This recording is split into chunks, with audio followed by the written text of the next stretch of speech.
आंगनबाड़ी निगरानी समिति द्वारा जो राज्य स्तरीय कार्यक्रम किया गया है, इसमें आप आई हैं, आप आई हैं यहाँ पर कई समस्याएं रहती है आंगनबाड़ी महिलाओं के साथ, उसके लिए क्या करें?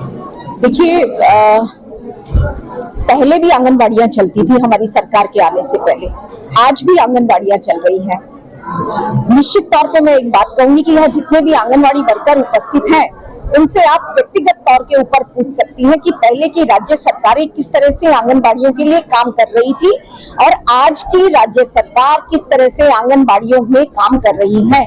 उनके व्यक्तिगत भविष्य को भी निखारने का काम और इसके साथ में समाज से जुड़े वो तबका जो निम्न और मध्यम वर्गीय परिवारों के माध्यम से आंगनबाड़ियों के साथ में जुड़ता है, उन बच्चों के सर्वांगीण विकास के लिए सरकार किस तरह से काम कर रही है। सरकार ने एक योजना बनाई है, आंगनबाड़ियों में काम कर रहे वर्कर किस तरह से काम करेंगे, उस तरह से हमारी सरकार बहुत निर्भीक तरीके से काम कर रही है, क्योंकि सरकार का ये मानना है कि जब तक हमारे बच्चे का सर्वांगीण विकास नहीं होगा तब तक कोई भी राज्य प्रगति के पथ पर नहीं चल सकता।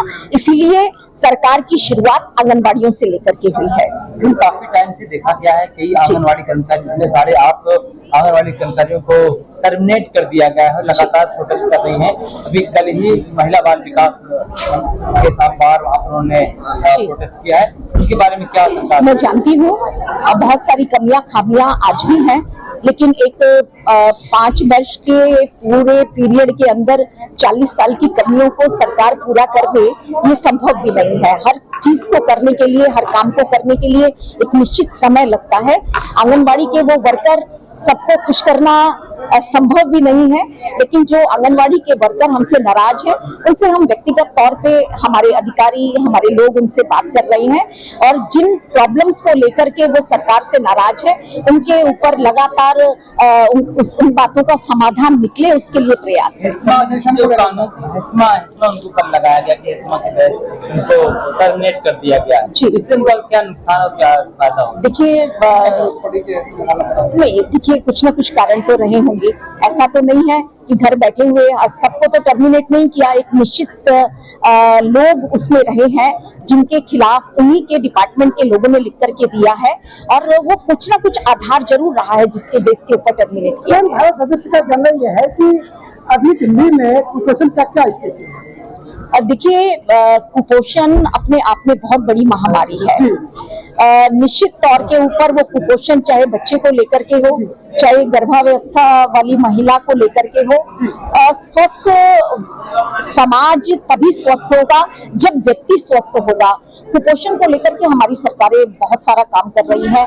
वो हमारे स्कूल में पढ़ने वाले बच्चों के कुपोषण को खत्म करने के लिए भी काम कर रही हैं और सबसे निचली इकाई जो हमारे मोहल्ले के अंदर जो बच्चे रहते हैं या वो बच्चे जो सड़कों के ऊपर रह रहे हैं, जिनको पूरी तरह से खाने के लिए नहीं मिल पाता और वो निश्चित तौर पर कुपोषण का शिकार होते हैं, उनके लिए विशेष तौर पे आंगनबाड़ियों में आपने देखा किस तरह से पौष्टिक आहार उनको दिया जाए। हमारे स्कूलों में भी अगर पौष्टिक आहार की बात करें, संतुलित आहार की बात करें, तो वो कौन सा आहार है जिसको हम पौष्टिक आहार कहेंगे? देखिए, ये तो अपने आप में आप एक बड़ा विचित्र सा प्रश्न मेरे से कर रहे हैं। पौष्टिक आहार कौन सा होता है ये स्वयं आप अपने जीवन में भी निर्धारित करते होंगे कि किसको खाने से आपको। आंगनबाड़ी की उन बच्चों के लिए कह रहे जो आप सरकार दे रही है, आप जाइए बच्चों को। देखिए, जब से आम आदमी पार्टी की सरकार आई है, उसने कुपोषण को खत्म करने के लिए निश्चित तौर के ऊपर कदम उठाए हैं। क्या ये गेहूं और चना से कुपोषण खत्म हो जाएगा? मैम, मैं तो एक चीज जानती हूँ भाई साहब, कुपोषण का मतलब केवल एक नहीं है कि वो स्वादिष्ट और पौष्टिक खाएगा तभी उसका शरीर बनेगा। मानसिक तौर के ऊपर भी स्वस्थ होना वो भी अपने आप में एक कुपोषण है। फिजिकल तौर के ऊपर भी अस्वस्थ होना वो अपने आप में एक कुपोषण है। कुपोषण बहुत तरीके का होता है। मैम, आंगनबाड़ी वर्करों के लिए आम आदमी पार्टी ने क्या अलग काम किया? क्योंकि 90 दिन तक वो सड़कों में बैठे रहे, उनपे बल पूरा किया गया, पुलिस ने भरोसा पूरा किया गया। 8 से 10 दिन वो आपके कार्यालय को भी घेरते बंद काम कर रखा है। ऐसी क्या नौबत है कि सड़कों पे सारी आंगनबाड़ी वर्कर? मैं एक चीज जानती हूँ भाई साहब, आंगनबाड़ी वर्कर के लिए नो डाउट मैं इस बात को आपके चैनल के माध्यम से भी कहना चाहूंगी, हमारी सबसे निचली इकाई का कार्यकर्ता है, जितनी मेहनत आंगनबाड़ी का कार्यकर्ता करता है उतना शायद कोई नहीं कर पाता।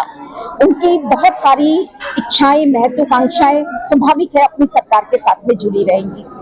आज की आंगनबाड़ियों में और पहले की आंगनबाड़ियों में बहुत अंतर है। मैं तो आंगनबाड़ी जितने भी हमारे वर्कर हैं उनको एक संदेश देना चाहूंगी कि आप आज के जीवन की, अपने जीवन की तुलना पिछली वाली सरकारों के रहते हुए करिए। उनके समय में क्या था और कैसा जीवन आप जी रहे थे। हमारी सरकार ने धीरे धीरे आपके जीवन को स्वस्थ और सुंदर बनाने के लिए क्या कुछ किया है, जो अगर हमारी सरकार अच्छा काम कर रही है तो अप्रिशिएट करना भी आपका काम है। मैम, एक ऐसा मुद्दा जिसको लेकर के आप विधानसभा में लेकर जाने वाले हैं, इसको बेहतर बनाएंगे, वो आपके मन से कौन सा मुद्दा होगा? एक स्पेसिफिक मुद्दा। मैंने आप स्वयं इस कार्यक्रम में मौजूद थे, जिन लोगों ने प्रश्न उठाए, हाँ। मैंने बड़े निर्भीक तरीके से उन लोगों को जवाब दिया।